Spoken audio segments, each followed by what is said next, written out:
Mathieu, bonjour. Bonjour. Alors merci de nous rejoindre ici dans le studio SHV vidéo. On va parler un petit peu de piste puisque vous êtes chef de piste international. On va parler de piste de cross.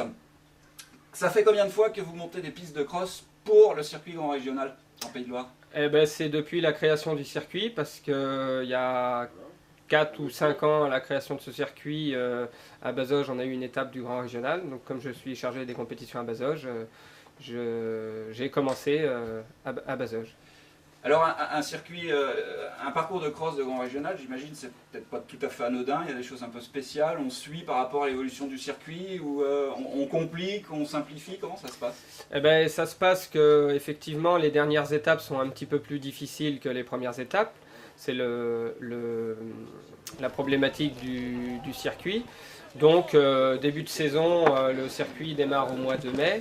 Ce sont des étapes un petit peu plus faciles qu'à la fin de saison. On fait grossir les difficultés techniques au fur et à mesure que la saison avance. Alors je crois que vous, Mathieu Grasset, avec Créacross, vous avez un stock d'obstacles chez vous. Ce sont des obstacles de concours complets, mais des obstacles mobiles quand même. Ils se déplacent, parce qu'on les a vus arriver dans le courant de la semaine dans le camion ici. Tout à fait, Antoine, c'est ça. Oui. J'ai un parc d'obstacles mobiles destiné à la location.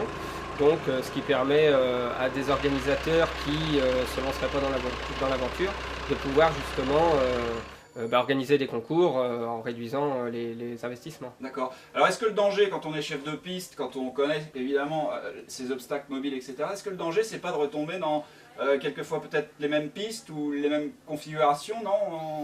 Bah, non, parce que chaque terrain a sa particularité, hein, donc c'est jamais le même parcours de cross.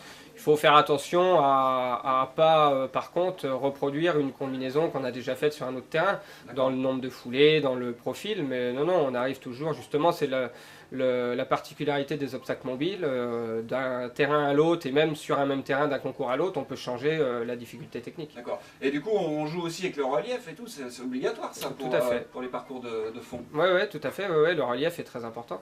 Il faut toujours essayer de tirer profit d'un petit dénivelé ou d'un grand dénivelé ou d'un relief de terrain, effectivement. D'accord. Bon ben Mathieu, merci beaucoup d'avoir répondu à nos questions. Et puis alors, bonne chance pour cet après-midi, hein, pour le déroulement de ce cross. Merci, à bientôt. Merci.